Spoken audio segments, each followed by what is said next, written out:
আসসালামু আলাইকুম and welcome to my channel. তো আজকে আমাদের ভিডিও টপিক হলো বা আপনাদের এই এমএস ওয়ার্ড বা কম্পিউটার বেসিক কোর্সের 6 নম্বর পর্ব। তো 6 নম্বর পর্বতে আজকের ভিডিও টপিক ক্লিপবোর্ড আর হলো স্টাইল। তো স্টাইলের এখান থেকে অনেকগুলো স্টাইল আর হলো ক্লিপবোর্ডের নিয়ে আজকে আমরা আলোচনা করব। তো স্টাইলটা মূলত কি? স্টাইলটা মূলত এই প্যারাগ্রাফ বা ফন্টের মধ্যে যেই সেক্টরগুলো আছে, যেই পয়েন্টগুলো আছে, এই পয়েন্টগুলো নিয়ে একটা আপনি প্রজেক্ট তৈরি করে নিতে পারেন বা একটা ডকুমেন্ট তৈরি করে নিতে পারেন বা একটা স্টাইল তৈরি করে নিতে পারেন। আপনারা কাস্টমাইজ করে রাখতে পারেন যে ওটার মধ্যে শুধু আপনি ক্লিক করবেন, কোনো কিছু লেখা ডকুমেন্ট লেখা হয়ে গেলে শুধু এইখানে থেকে আপনি কন্ট্রোল এ দিয়ে সবগুলোকে সিলেক্ট করে শুধু এইখান থেকে আপনারা স্টাইলটাকে শুধু চেঞ্জ করে দিতে পারেন। তো প্রথম কন্ট্রোল এ দিয়ে সিলেক্ট করবেন, এখান থেকে আপনারা দেখেন এই যে স্টাইল আমি নিতেছি, তো স্টাইলটা অটোমেটিক চেঞ্জ হয়ে যেতেছে। এখানে সব কিছু করা আছে, সব কিছু করা আছে বলতে কি করা আছে এখান থেকে দেখাই। এখান থেকে আপনারা যে কোনো মডিফাই করতে পারেন, এখান থেকে কোনো স্টাইল অ্যাড করে নিতে পারে। তা আমরা যদি একটা স্টাইল মডিফাই করি, দেখেন আমরা একটা নাম দিই, যেমন একটা নাম দিলাম আনিস, তারপরে স্টাইল এটাই থাকুক, নর্মাল থাকুক, আনিস থাকুক। তারপর এখান থেকে ফরম্যাটের মধ্যে আমরা এখান থেকে চয়েস করে ফন্টের কালারটা, আমরা যে ফন্ট নিয়ে কাজ করতে যাব ওই ফন্টটাকে আমরা সিলেক্ট করতে হবে এখান থেকে।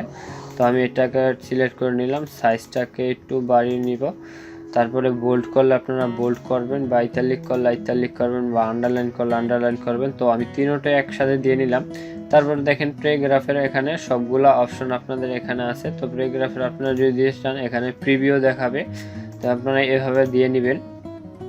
তো আমি দিয়ে নিলাম। তো এখানে প্যারাগ্রাফের সবগুলা সেক্টর আছে।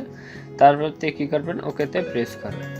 তো ওকেতে প্রেস করলে দেখেন আপনাদের সবগুলা আপনার যে ফরম্যাটের পুরো পেজ আপনার এরকম হয়ে যাবে। তো এইভাবে আপনি একটা স্টাইল তৈরি করে নিতে পারবেন খুব সহজে। তো এখানে আপনার এই এমএস ওয়ার্ড নিজে যারা ক্রিয়েট করেছে তারা অনেকগুলো স্টাইল এখানে তৈরি করে দিয়েছে। আর আপনারা আপনাদের মন মতো এখানে গিয়ে আমি যেভাবে কাজটা করলাম, এই মডিফাই ক্লিক করে যেভাবে আপনার এই কাস্টমাইজ করলাম, ওইভাবে আপনারা কাস্টমাইজ করে খুব সহজে একটা স্টাইল তৈরি করে নিতে পারেন। তো স্টাইল ক্যান্সেল করার জন্য এই ধরনের ক্যান্সেল ফরম্যাটিং, তো ক্যান্সেল ফরম্যাটিংয়ে ক্লিক করলে আপনার এই নর্মাল যে আগের ফর্মটা আছে ওইটার মধ্যে চলে যাবে, কিন্তু এখানে চেঞ্জ হবে না যদি আপনি সিলেকশন না করেন। তো কন্ট্রোল এই যে আগে সিলেক্ট করবেন, সিলেক্ট করার পরে আপনি এইখানে ক্লিক করে তারপরে এই ফরম্যাটে ক্লিক করবেন। ফরম্যাটে ক্লিক করার পরে দেখেন আগের ফর্মে আপনি চলে আসছেন, স্পেসিং সব আগের ফর্মে চলে আসছে। আর যদি স্পেসিং যে দেখেন আমার এখানে অনেকগুলো স্পেসিং আছে, তো স্পেসটাকে আমি কমাতে চাইলে দেখেন নো স্পেস নামের একটা অপশন আছে। তো নো স্পেসের মধ্যে আমি ক্লিক করব, দেখেন আমাদের স্পেসটা অনেক কমে গেছে এবং লেখাটাকে অনেক সুন্দর দেখাচ্ছে। তো এইভাবে আপনারা করতে পারেন।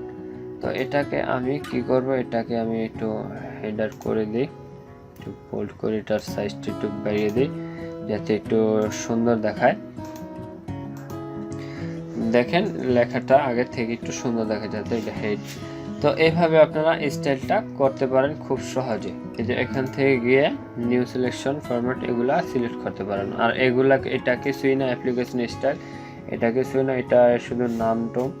তো এটা ইচ্ছা করলে আপনারা মডিফাই করলে এটার কাজ করলে করতে পারেন। এটাও দেখেন এখান থেকে কাজ করবেন। তারপরে দেখেন এগুলা চেঞ্জ হয়ে গেল, তো এগুলো আমার দরকার নেই। কন্ট্রোল জেড দিয়ে আমি আগে স্পেসিং নো স্পেসিং এর মধ্যে চলে আসছে। তো এগুলা করলে আর কি আপনার এই যে উইন্ডোটা দেখতেছেন এটারটা চেঞ্জ হয়ে যাবে। তো এগুলো আমার দরকার নাই। আপনারা যেহেতু বিগিনার, আমরা যেহেতু বিগিনার, তো বিগিনারদের ক্লাস নিয়ে নিতে, তো তাই জন্য এগুলা দরকার নেই, আমরা শুধু কাজ করব। তো চেঞ্জ স্টাইলের মধ্যে আসলে দেখেন এখান থেকে স্টাইল পাবেন। এখান থেকে দেখেন লেখা ইয়ারটা কলম চেঞ্জ হচ্ছে, পজিশন লেখার ইয়াগুলা স্টাইলগুলা পজিশনগুলা সব চেঞ্জ হচ্ছে। তো তারপরে কালার আছে, তো এখান থেকে অনেকগুলা কালার যদি আমরা এখানে সিলেক্ট করে কোনো একটা লেখাকে সিলেক্ট করার পরে যদি আমরা এখান থেকে আমরা কালার দিতে চাই, কালার দিতে পারবো। দেখেন আমরা একটা কালার দিলাম, কালারটা দিতে পারবো। যেহেতু আমারটা এখন নন কালার, ননের মধ্যে না ইয়ার মধ্যে আছে, নর্মালের মধ্যে আছে, তাই জন্য কালারটা ধরে নেই। তো এইভাবে আপনারা কালার টালার ইত্যাদি চেঞ্জ করতে পারেন। এখান থেকে ফন্টের কালার চেঞ্জ করতে পারবেন। তারপরে সেভ ডিফল্টের মধ্যে দিতে পারেন, সেভ ডিফল্টের মধ্যে দিলে আর কি সেভ হবে না, এটাই। তো এইভাবে আপনারা করতে পারেন এই স্টাইলের কাজটা।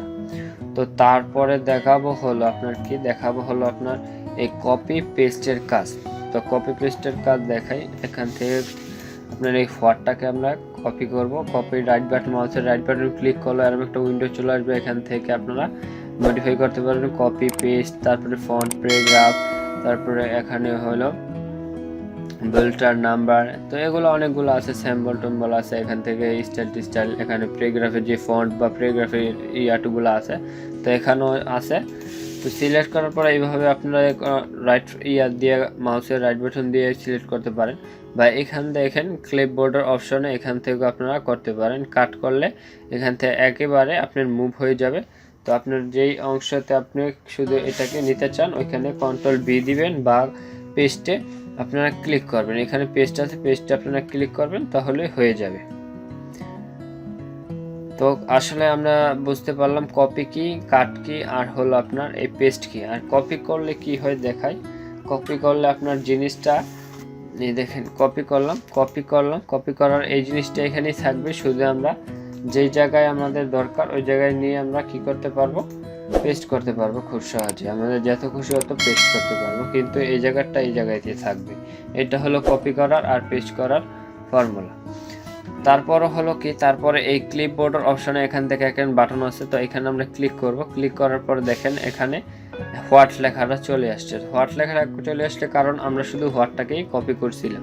তো এখানে যদি আমরা পুরোটাকে কপি করে কন্ট্রোল সি, তো দেখেন এখানে চলে আসছে। যদি এগুলাকেও সিলেক্ট করি, এই যে এখান থেকে কপি আছে, এখান থেকেও দিতে পারেন। দেখেন এখানে কপি করার আপনার কমান্ডটা এখানে বলে দিছে, কন্ট্রোলে ক্লিক রেখে সি এর মধ্যে ক্লিক করবেন, তাহলে আপনার এটা কপি হয়ে যাবে। দেখেন এখানে অনেকগুলো আপনার কপি হয়ে গেল। তো কোনগুলো আপনার কপি হয়েছে এখানে আপনি দেখতে পারেন। তো আমি উপরে দিয়ে একটু স্পেস করে নিই। স্পেস করে নেওয়ার কারণ আমি এখন দেখাবো। তো আপনারা যদি এটাকে আপনারা পেস্ট করতে চান, তো এখান থেকে কি করবেন, এখান থেকে গিয়ে এখানে পেস্টে ক্লিক করবেন।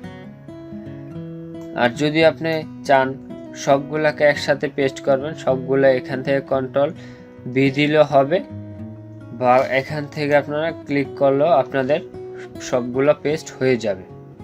তো আমরা যদি কন্ট্রোল বি দিই, দেখেন এখান থেকে আমরা কন্ট্রোল বি দিই, সব এখান থেকে দেখেন উপরে যেটা আছে ওইটাই আছে।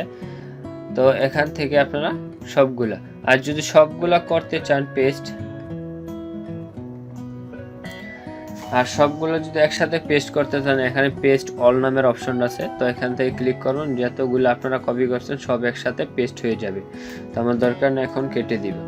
তো আপনি বলতেছেন এখন আপনার এই 3টা লাগবে, এটা শুধু আপনার লাগবে না। তো এখান থেকে ক্লিক করবেন, এখানে ডিলিট অপশনে ক্লিক করবেন। তো এটা 3টা থাকবে, ওইটা ডিলিট হয়ে গেল। তো এইভাবে আপনারা এই কপি পেস্ট বা ক্লিপবোর্ডের কাজটা করতে পারেন। আর যদি বলেন এখান থেকে সবগুলো আমরা ডিলিট করে দিব, তো একে একে আপনারা ইচ্ছা করলে ডিলিট করতে পারেন। আরেকটা হলো সহজ পদ্ধতি ক্লিয়ার অল। তো ক্লিয়ার অলের মধ্যে ক্লিক করবেন, সবগুলো আপনার এখান থেকে ক্লিয়ার হয়ে যাবে। এখন যদি কন্ট্রোল ভি দেন, যতই বি দেন কাজ হবে না, কারণ সবগুলো আপনি এখান থেকে ক্লিয়ার করে দিয়েছেন। তো এইভাবে আপনারা চেক করতে পারেন আপনাদের কি কি কপি হয়েছে, কি কি কপি হয়নি। তো আশা করি এই ক্লিপবোর্ড আর স্টাইলের কাজগুলো আপনারা আশা করি বুঝতে পেরেছেন। যদি বুঝে থাকেন অবশ্যই লাইক, কমেন্ট এবং সাবস্ক্রাইব করে রাখবেন। আর যদি কোনো ভুল ত্রুটি হয়ে থাকে অবশ্যই কমেন্টে জানিয়ে দিবেন। Thank you for watching this video.